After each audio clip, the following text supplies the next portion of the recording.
2024 সালের 5 অগাস্ট ছাত্র এবং জনতার গণঅভ্যুত্থানের মুখে পদত্যাগ করে ভারতে পালিয়ে যান তৎকালীন প্রধানমন্ত্রী শেখ হাসিনা। বর্তমানে সেখানে অবস্থান করছেন তিনি।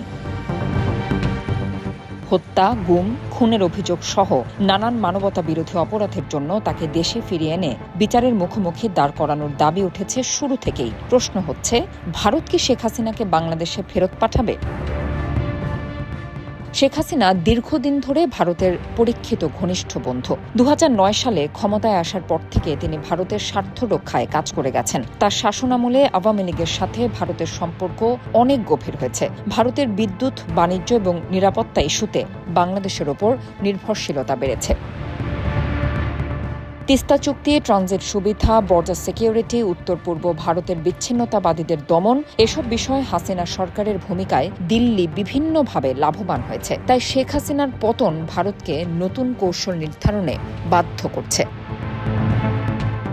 শেখ হাসিনার ভারতে আশ্রয় নেবার পর দিল্লিতে কূটনৈতিক পর্যায়ে ব্যাপক আলোচনা হয়েছে। ভারতীয় ক্ষমতাসীন বিজেপি সরকার ও বিরোধী দলগুলো শেখ হাসিনার ভবিষ্যৎ নিয়ে বৈঠকে বসেছে বেশ কয়েকবার। এই বৈঠকে মতবিরোধ থাকলেও একটি ব্যাপার স্পষ্ট, ভারত সরাসরি হাসিনাকে ফেরত পাঠাতে আগ্রহী নয়। তবে একই সাথে তারা আন্তর্জাতিক চাপেও পড়তে চায় না। বিকল্প হিসেবে তাকে তৃতীয় কোনো দেশে পাঠানো যায় কিনা সে চেষ্টাও চালিয়েছে এই দেশটি। তবে শেখ হাসিনার দিক থেকে সবুজ সংকেত না পাওয়ায় সে চেষ্টা আলোর মুখ দেখেনি।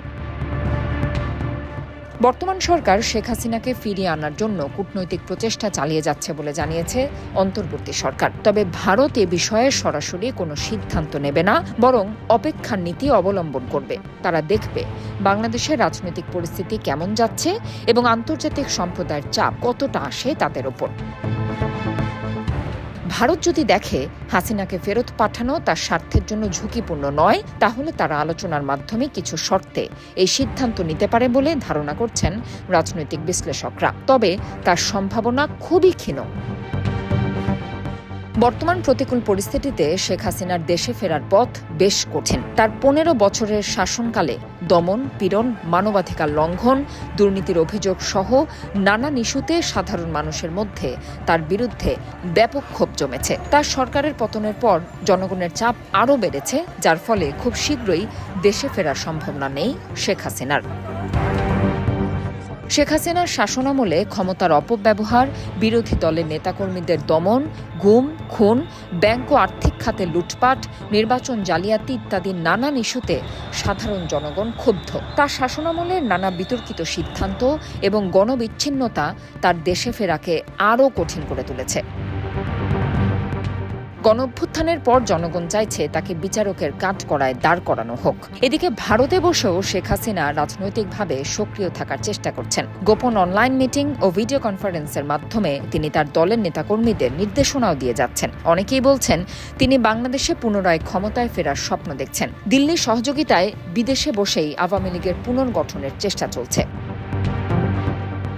দল পুনর্গঠনের চেষ্টায় আওয়ামী লীগ সফল না হলেও দেশকে অস্থিতিশীল করার চেষ্টায় প্রায় সফলই বলা যায়। দেশের আইনশৃঙ্খলা পরিস্থিতি নাজুক করার তাদের এই ষড়যন্ত্র নতুন সরকারের জন্য বড় চ্যালেঞ্জ হয়ে দাঁড়িয়েছে।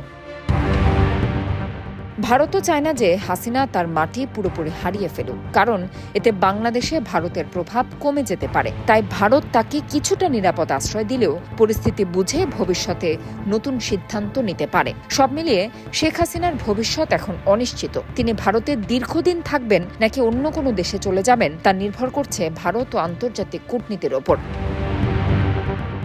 বাংলাদেশে ফেরার পথ আপাতত বন্ধ বলেই মনে হচ্ছে। ভারতও চাইবে না তার দীর্ঘদিনের রাজনৈতিক মিত্রকে বিপদের মুখে ঠেলে দিক। তবে অন্তর্বর্তী সরকার তাদের কূটনৈতিক তৎপরতায় কতটা সফল হন তা সময়ই বলে দেবে।